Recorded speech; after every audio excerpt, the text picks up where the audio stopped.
This is Hannibal from thehannibaltv.com, and we're back now inside the Arizona State University wrestling room with Arizona State University Hall of Famer, UFC Hall of Famer, Dan the Beast Severn.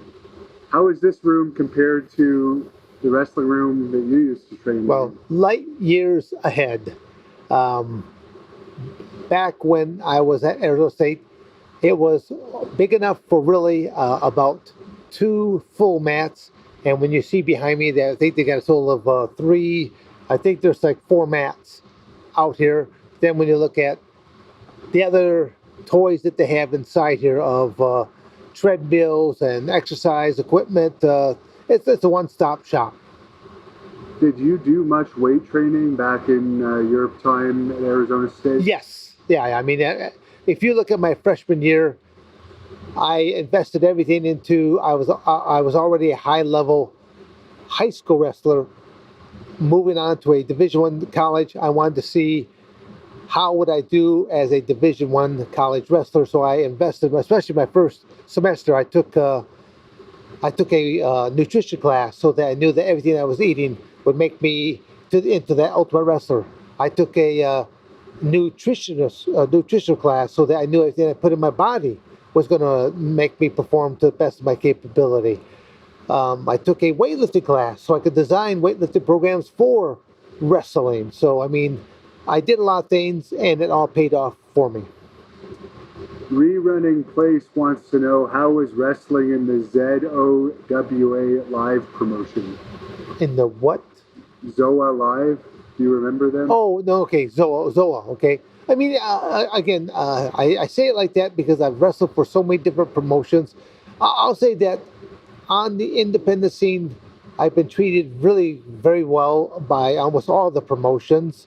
They're a little sketchy when they first want to work with me because they've never worked with me before. And then after they have had the experience, they all want to do it again because I simply say what I'm going to do and then I do what I just said. And that's kind of like a very novel thing when it comes to professional wrestling. McEvoy Productions wants to know how you got along with Steve Austin. I mean, I really never interacted with Steve. I said I probably had more conversation with him in like the last past year than I had in the entire time. He was one of those top reigning talents. So he was preoccupied a great deal doing other things. So our paths really never crossed, other than just to be passing in hallways and that. As I made a statement just recently, within this past year, he reached out to me on my cell phone, and he basically called me. I thought that was a joke in the beginning, but I thought someone was doing an impersonation, but it actually was him. But he had seen a video footage more recently of one of my matches with Owen Hart. And it's when he did the tombstone, because he obviously that is the same move that Owen Hart did on Steve Austin that basically led to a lot of problems with Steve's neck, and Steve having to have surgery, and ultimately Steve having to leave the business. And he saw the same thing exactly happen to me. So one of the first words out of his mouth to me was, "Are you okay?" And I thought that was pretty nice that he wondered about my health and well-being. So I have a standing invite from him to, if I could make it out to, he said he's located somewhere in Texas. I just don't remember where offhand, but he said he'd love to have me on his podcast. Oh, well, I hope that happens soon. Love to see that. Mike D wants to know, what was your relationship like with Vince McMahon? Well, again, Vince was pulled in all kinds of different directions. When you're the president of an organization and you've got, let's say, probably close to 100, if not more than 100 employees under contract at all types of different levels. You've got multiple storylines taking place because athletes are getting hurt. I mean, he's got a lot going on. So I'll just say that he was always very cordial whenever we did interact with each other, but it was very, very limited. I had more dealings with creative teams and things of that nature. Steve Ferraria wants to know, what wrestler do you think would have made a great MMA star? Well, Steve Williams for one. I mean, it's he did not work for the. Well, no, he did work for the WWF at one point in time, but I think that was through his. It was going to be his introduction was through that Brawl for All, and because I mean, Steve was a football player slash amateur wrestler and went to Oklahoma State University, or excuse me, Oklahoma, and known as Dr. Death even then. So I mean, he kind of had this professional wrestler's personality even back then. So, he worked predominantly overseas in Japan. So I think he would have done just fine. Again, just as one example. Have you watched any of Bobby Lashley's MMA fights? Yeah, no, again, Bobby, again, that I only made the one comment about Steve Williams, but Bobby Lashley, well, I mean, he has done well.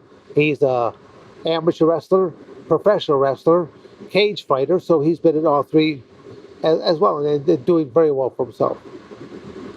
Did you get along with Bob Holly? Again, not a whole lot of interaction, but I got along with basically everybody. I didn't have no beefs with anyone. What was your favorite takedown to do in amateur wrestling? Favorite takedown? In amateur wrestling, I more or less forced the action to take place. Not many amateur wrestlers are skilled in the upper body techniques, body locks, headlocks, lateral throws. I would always threaten the athlete with an upper body technique, and because most amateur wrestlers are uncomfortable with it, they'll simply back out of it real quickly, and now they're forced to shoot. But in retrospect, that's what I wanted them to do in the first place. I wanted them to shoot in underneath me, so I'm going to sprawl on top of them. I'm going to keep them underneath me for a duration of time so that I'm going to take a cardiovascular toll, thus taking a mental toll. Cardiovascular and mental aspects run hand in hand. DJ Memphis Mix wants to know, how do you think Scott Steiner would have done in MMA? Oh, would have done just fine. The Steiner brothers. I mean, they were from Bay City, Michigan. They wrestled at the University of Michigan. Were standouts there, so I'd have no doubt that they would have done just fine. Gerardo wants to know, have you heard about The Undertaker saying that today's wrestlers are soft, and what's your opinion of that? Well, I would say he's probably correct, but I would say I wouldn't limit it to just wrestlers. I would simply just go across the entire generation and just simply say that this generation is very weak. That is coming up. I think I could break most of them just by staring at them, And I'm not trying to say that to be mean, but they better be concerned about their futures. They better become a lot more aware of what's taking place, especially if you want to look at the political realm of things. They better become awakened so that they don't lose out. Rodzor wants to know, what's your opinion on this COVID-19? He calls it bullshit. Well, you said the right word. Just during this entire past year, now, is there an actual virus? I'm sure there is. In this past year alone, again, you and I have been able to talk about a lot of different things, even off the camera. This entire past year that we've had the coronavirus pandemic, not once has the common flu ever been talked about.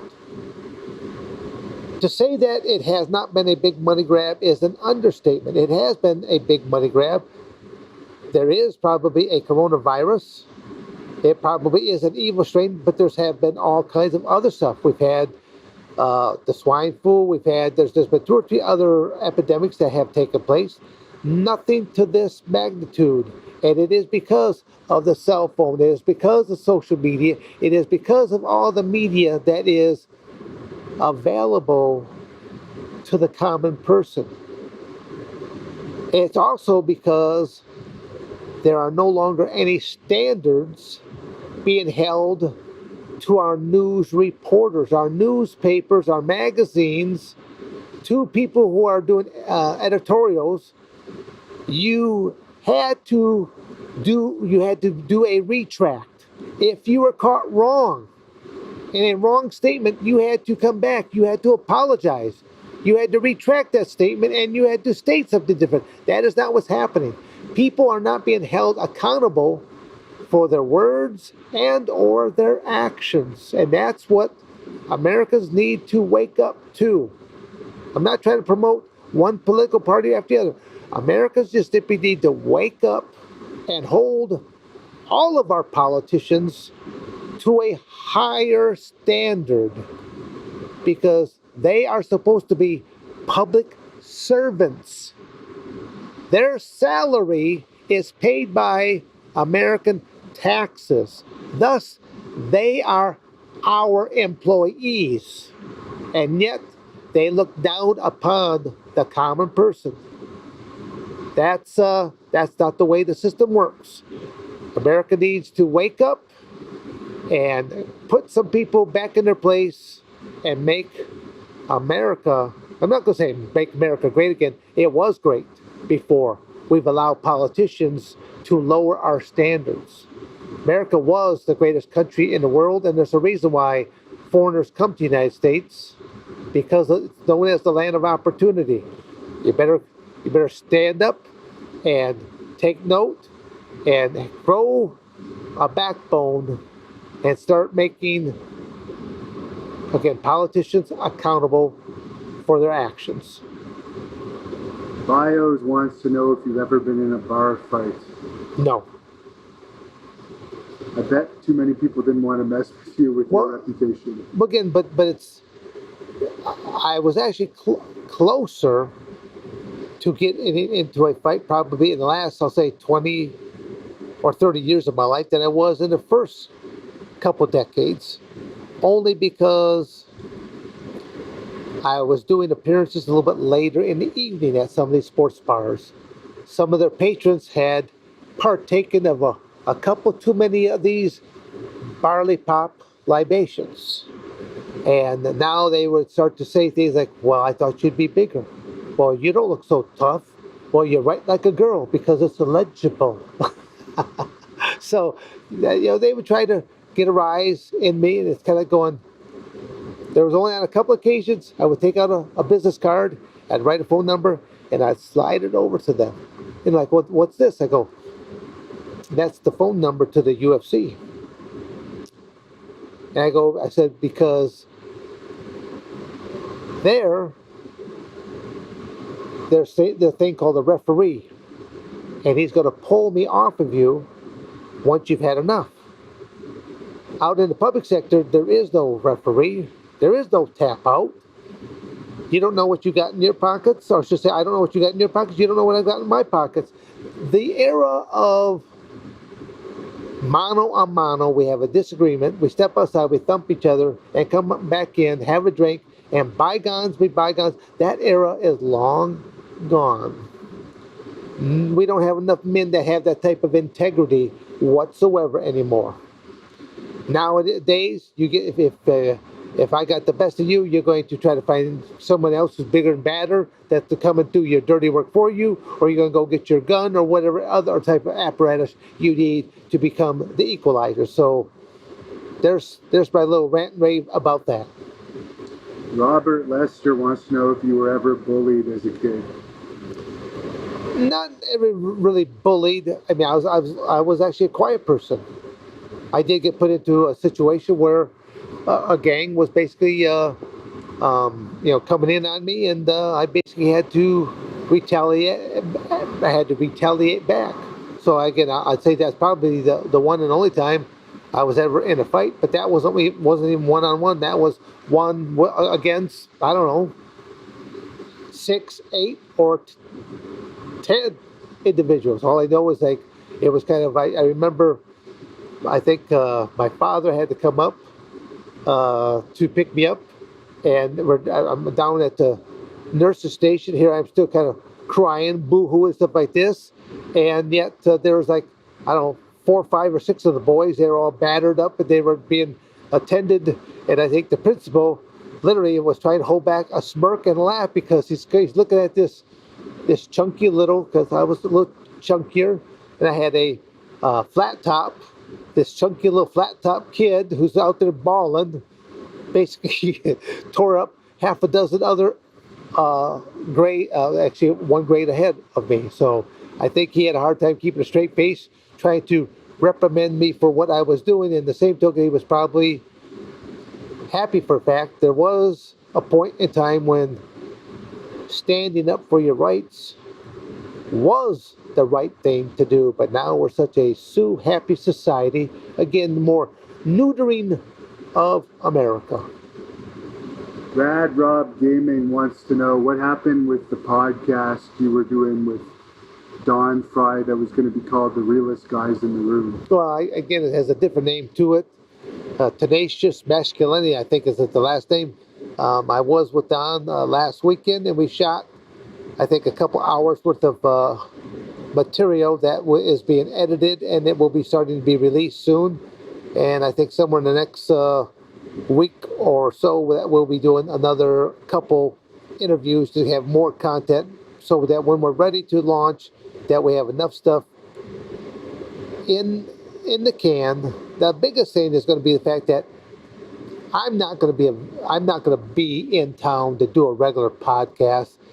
I'm still going to be out doing what I do. So wherever I'm at, I will have either the microphone and or camera set up to where here Dan Severn's back in Stillwater, Oklahoma, or I'm back in Coldwater, Michigan, or I'm back in Columbus, Ohio. I'll be reporting from some other location, and the beast is on loose, and this is what he's doing here today. Fart Doctor says, would you... What was his name? Fart Doctor. Would you... I don't think as a doctor you want to be that kind of a doctor, but okay, go ahead. Would you ever do a rematch with Hoist Gracie? Well, we've answered it before, yes. In my last 3 years, I was trying to get one more match between Mark Cohen, Ken Shamrock, Hoist Gracie, all right in a row, and I just wanted to make certain that I wanted both them and myself to be drug tested that night, simply just to let people know that Dan Severn is still lifetime chemical free. And I'd like to find out would they pass a drug test. Adam G wants to know, did you think it was cheap that Gracie was using the G in the early UFCs? No, I mean, it was, the rules were you could grab clothing. It was the sheer fact that, their background was jiu-jitsu, so the fact that they had been working with a gi on all along, I mean, is that an advantage to them? I don't know. I mean, the sheer fact is you can't punch, kick, elbow, or knee in Gracie Jiu-Jitsu, so there's still other things that people could have done. So, I mean, I don't look at it as a pro, or I don't look at it as a con. TNT Takeover wants to know if you have any Danny Hodge stories or thoughts on him. He passed away recently. No, again, it's a great piece of American heritage. Passed away with a Danny Hodge. I've had the pleasure of meeting Danny Hodge several times over the years. First time was actually back in 1976, after I had hurt my knee, and I was still at the NCAA tournament because I had pinned 5 by the 6 NCAA place finishers that year, and I was still at the NCAA tournament to at least see what was happening, and that's when I met Danny Hodge. And he even told me at that time that there was a book that was released. The book was released. It was known as the title was Two Guys Named Dan. It was based upon Dan Hodge and Dan Gable, but because they were waiting to see what was going to happen through the rest of my freshman career, because they were looking at having the book renamed Three Guys Named Dan, and I was going to be the 3rd edition. So I thought that was great that he told me that. And even Mike Chapman one of the greatest probably authors when it comes to writing books about amateur wrestling, professional wrestling, and even a few other books. I think he's got, I'll say, well over 30 books to his credit. He has, has regaled me and turning amateur wrestling into a martial art in the course of just one night. Disneyland Toys says, would you have any hesitation about fighting CM Punk? You mean a fight for real? No. Again, you're looking at how much younger is CM Punk than me. I mean, I would want a little bit of time, and I'm getting to that point of time and age. It's kind of like going, I've been retired for several years right now. I continue to train. I continue to conduct seminars. Even the group I was with last night, they were shocked as to how my mind still thinks. And as I'm just watching them, what they're doing, and looking for things that they're not doing. They're not exploring a lot of other options. They need to use a little bit more of their imagination. Gaming with Rob wants to know if you think you would have won the Brawl for All if you had continued on with it.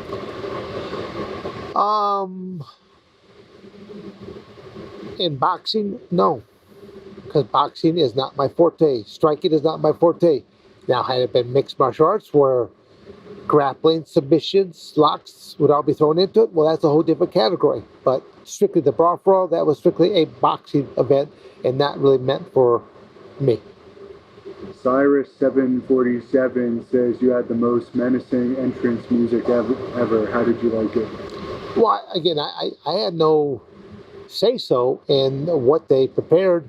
I'll simply say that, like my first time as getting ready to enter into the ring or go through the curtains for WWF, I mean, I heard the music play. I'm thinking, wow, that's pretty cool music. I mean, so I'll just say that I really appreciate the music that they put together for me. Robert Lester wants to know who was the strongest person that you fought in UFC and WWE, either one. Well, I mean, when it comes, I think I probably met a few more people when it comes to professional wrestling that were really powerful individuals. But then that's because a lot of them were utilizing. Well, again, in professional wrestling, there's a lot of it's visual.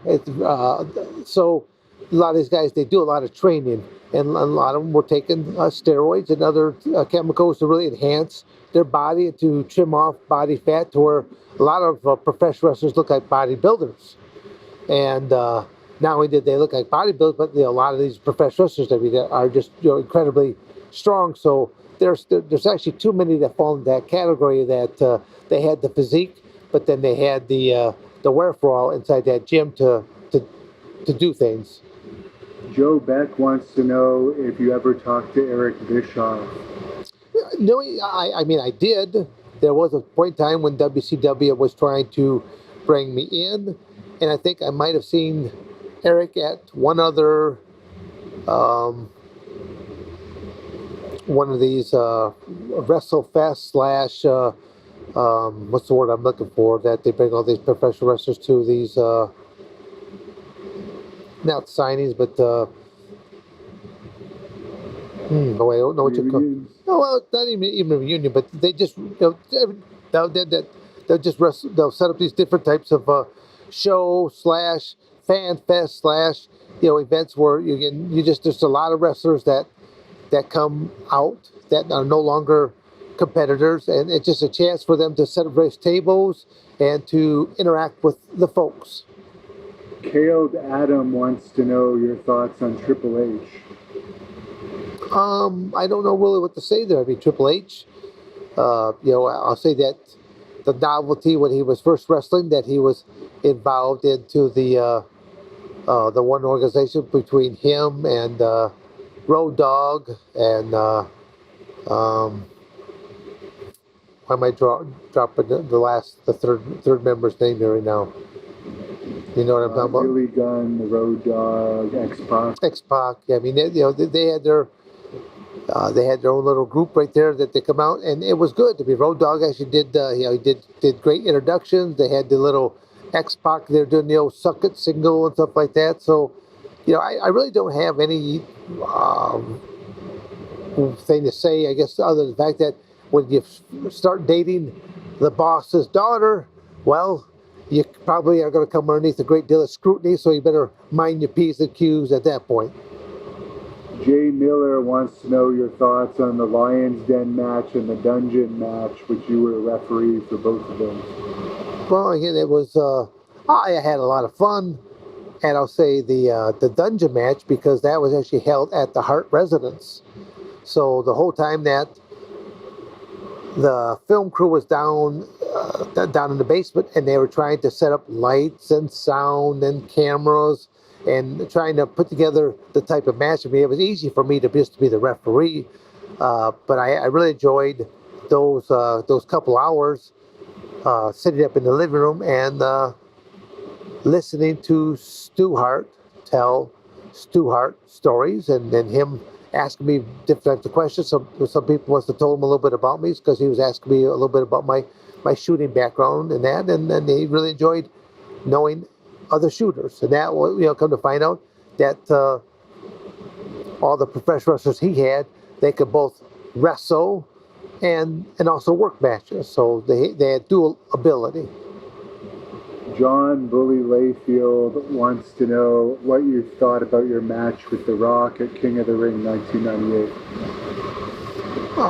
I think it was the first time I actually had wrestled The Rock. I think previously, was that just with The Rock, or was it with the Nation of Domination also jumping in there as well? Because I did have, I ended up, Rock was all part of that Nation of Domination.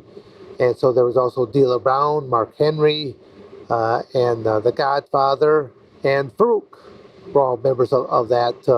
And so, I mean, it was like I was taking on, I think, 4 and 5 men all in the same night, of being splashed like by Mark Henry and that. So again, it was, I mean, he's gone off to use his professional wrestling career now, and he's killing it in the film industry. Jack Jerry wants to know if you've ever wrestled in Mexico. Yes, been to Mexico a couple times. Dan the Man Smith wants to know if you've wrestled in the UK. Yes. I think I've wrestled. I think I've done an MMA match. I think I've even done a submission grappling match. I've even conducted a couple seminars, but it's been a while. And let's face it, nothing has happened this past year. I've had, again, because people were locked down, a lot more people were jumping on social medias. I've added a lot more people as friends to my database. And I've had a number of inquiries that all we're simply doing is waiting for the green light. And I'll try to set up some seminars, speaking engagements, to take me back to the UK, just like the same way trying to go back to Russia, or to go back to a number of other countries. Ireland, is another place I like to see, and Australia. These are just places I like to see at least one more time, one more hurrah. Jack Jerry wants to know your thoughts on would The Undertaker have made it in MMA? I have no idea what Mark's background was other than being a professional wrestler. So just because someone is a professional wrestler does not transfer well over into a different field whatsoever. So I know some of the professional wrestlers that we've talked about in the past. They would have done just fine. But again, I don't know what Mark's background was before, and if that would have transferred over well. Zachary Carter says you're in better shape than half the WWE roster. That's sad for the WWE roster then, because I'm a 62-year-old fart heading towards 63, but I do try to train almost on a daily basis and doing something, and I do try to watch what I eat most of the time. Before this coronavirus happened, I do have kind of a Achilles heel for the occasional buffet. Last question here, because my phone's going to die. Sorry, fans. And by the way, we're also recording this for his full shoot interview with a high quality camera and sound. So the version of this on the full shoot will be a little bit higher quality, but I thank you for all your questions. I do too, as well. So as people can tell, if you ask me a question, you're going to get a pretty good answer, a thorough answer. We usually with the story behind it, and probably will equate to even additional questions. There's a fan asking if people use your name for unauthorized material, what do you generally do about it? Well, no, I try to seek that out and find that out and shut people down because they should not be doing that. I mean, the UFC, I mean, they'll go after you really quite, really boldly. They'll come after you because they want to make an example, because they don't want to be missing out on their, you're taking money out of the UFC's pocket, same way as you're taking money out of my pocket. And last question here. What was the pay like in UFC when you started? Obviously, it was less than they make now. No, yeah, definitely. Well, again, if you go back, 20, 30 years in any professional career, what did baseball players, football players, hockey players, what did they make, 20, 30 years ago as to what they're making today? It varies a great deal. Sure. I mean, I always tell people that my guarantee to walk in that octagon cage the very first time was $1,000. And for $1,000, I signed a contract that, in fine print at the bottom, stated, in the event of your accidental death. Now, let's see. Only two things you couldn't do was bite an opponent or stick a finger in the eye gouge. And even then, it wasn't grounds for disqualification. They simply might just go after your purse. So there's a lot of other ways you could have taken another human being's life without ever violating those two rules. But I still signed it, and I moved ahead, knowing that if I got in trouble, I could do this thing called tap, or I could simply look up at the referees and go, hey, Big John, I've had enough fun for the night. This is a good question, so I will throw this one in from Colonel Quail. Oh, Colonel Quell. What do you think about neck cranks? Because I'll be honest, I do them in grappling, and people bitch about it, but they work. Well, they do. I mean, a neck crank is to me. I've done the same in submission grappling, whether it's a choke, whether it's a crank, or it's a combination of both. So it just again depends on the competition, and it depends on what are the rules to this competition. And favorite arena to wrestle in? Favorite arena? I really couldn't say, because again, that's all that's been is just a blur over time. Dan to be Severn here, inside of the Arizona State new wrestling room. It's also the same room that the Sunkiss Wrestling Club utilizes in the evenings. And I'll just say I think it's been great to be able to do part of the interview here, because amateur wrestling is my legacy, and I hope to continue to be working with the young athletes for at least another half a dozen or more years. So this is the Beast signing off for Hannibal TV. Thank you for watching the Hannibal TV. Please like this video if you enjoyed it, and click the subscribe button to not miss any of our latest shoot interviews, match videos, or news updates.